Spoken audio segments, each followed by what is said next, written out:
Hi, I'm Brad Russell, and you're watching for BassPlayersOnly.com.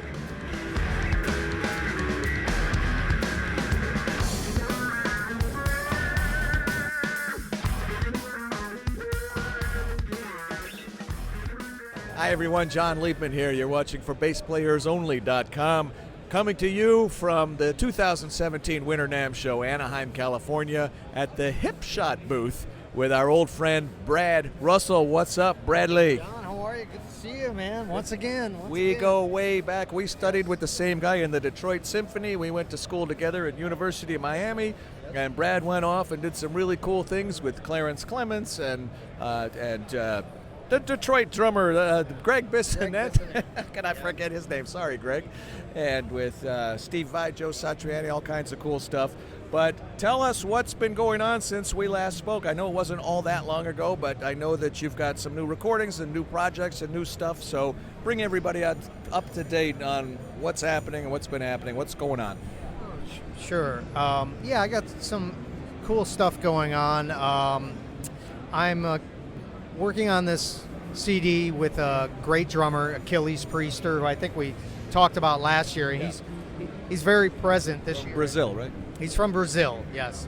But now he moved to LA, so he's very present here this year at NAMM. He's all over the place. And he was kind enough to donate his time and his great drumming. And we did like 5 tracks, so I'm probably going to do 3 more with him. And the stuff is a little more heavier than my other stuff. I'm actually using 5-string on most of the stuff for at least part of the bass parts, because I overdubbed some lead bass parts. So it's kind of focusing a little bit more on a heavier detuned sound, and it's once again pretty much focusing on the bass and some great drumming to bail me out, because after a while I'm like, well, somebody else has got to do something here.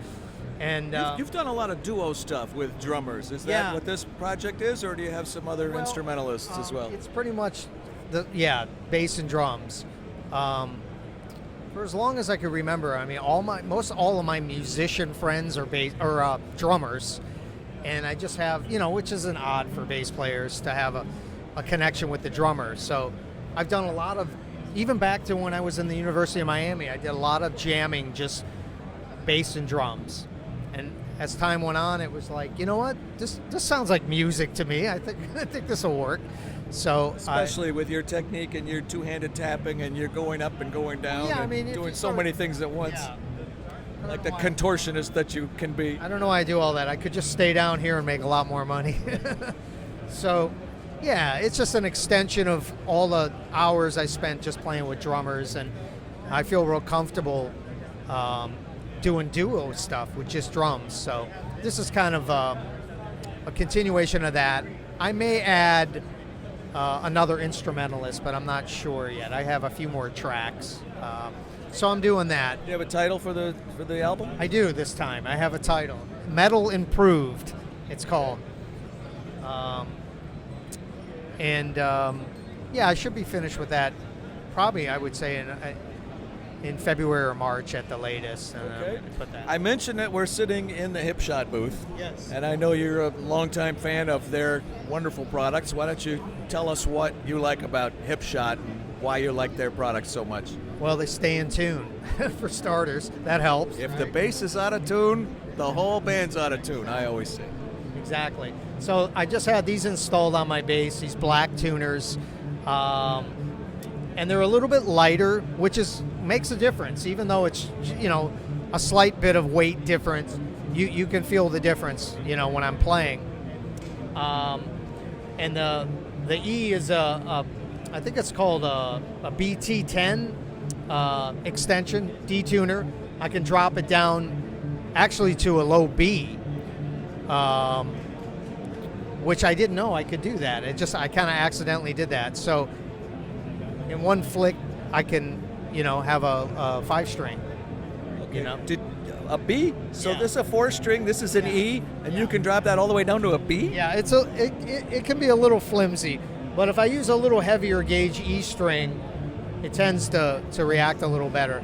But I don't do it that much. It's kind of like it's much more effective if you're playing and then you just boom, drop it down for a couple notes, drop it back up, and you Don't forget to bring it back up. yeah, you're joking, but I've had that happen a few times where I plunked down real hard on what I thought was an E, and it was a low B or a low D, and I was like, yeah, I meant to do that. So, but it's just great because it just, like I said, you just flip the lever. So in a matter of a second, I can have the extension. But you also got to remember the transposing thing too. Now where your G is now a D. So octaves are now like we're the position of fifths. So there are a few things you got to keep in mind when you're doing that. But the results can be very cool. To have that low. I know you also use GHS strings, and you're a big fan of them. I do. Tell us why. Great strings. Which ones do you use? I use the GHS boomers, the round wound. Classic. Yes, I mean they're kind of right in the middle of the spectrum of brightness. They're not like they have I think it's called a steel, super steel, and that's like extreme brightness. And then of course they have flat wounds, which is taking it back to more of the old school sound. But these are right in the middle, so I can get the slap brightness if I want. I can get the clarity for the tapping stuff. So what, like 45 or what? The gauge is light. They call these light, 40 to 95. So it's a little light. Sometimes I put a little heavier E on there, but I like the 40 on the G because I, do some of that guitar stuff, get into that guitar world. So I like the bend and stuff and vibrato. It seems to be a little more responsive with a lighter gauge string. Yeah, and they're from Michigan, GHS, Battle Creek. Battle Creek. Yeah, so, that's right. Yeah, Kellogg's and GHS. exactly. Well, let me ask you something. We've done several interviews before, so we've got the story about your upbringing and a lot of the things that you've done. Do you have any advice that you could share with somebody that wants to do what you did, to break into, whether go to New York, go to LA, go to Nashville, try to break into the scene, try to do whatever it means to say sessions these days, because they're certainly not like they used to be, or touring or gigging or clubs, or just being a professional musician? What advice can you impart to people that want to go that route, given your experience in the music world? Oh boy, I don't know if we have enough time for this one. I'll condense it. Well,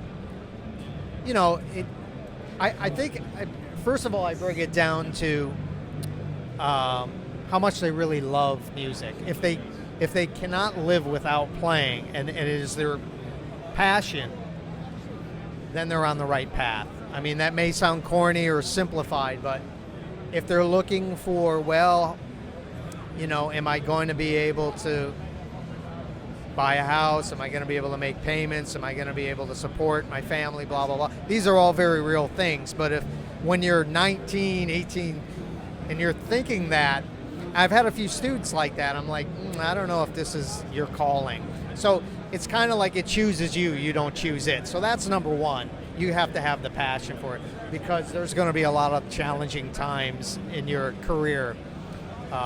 As a musician, I'm a big supporter of education.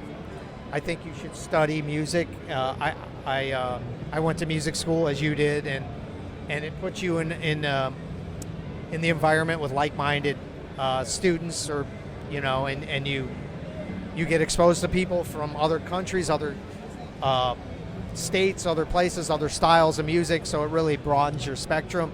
As well as you study, learn to read music, learn to play some piano, learn theory and harmony. And believe me, when I was 18, 19, I wanted to learn Billy Sheehan and Stanley Clarke licks and Eddie Van Halen. And I had to go to Theory 1. I'm like, at 8 o'clock in the morning? No. But, I did it. And now, many years later, I'm thankful because, you never know when you're going to need those skills. And I play a bunch of different types of gigs.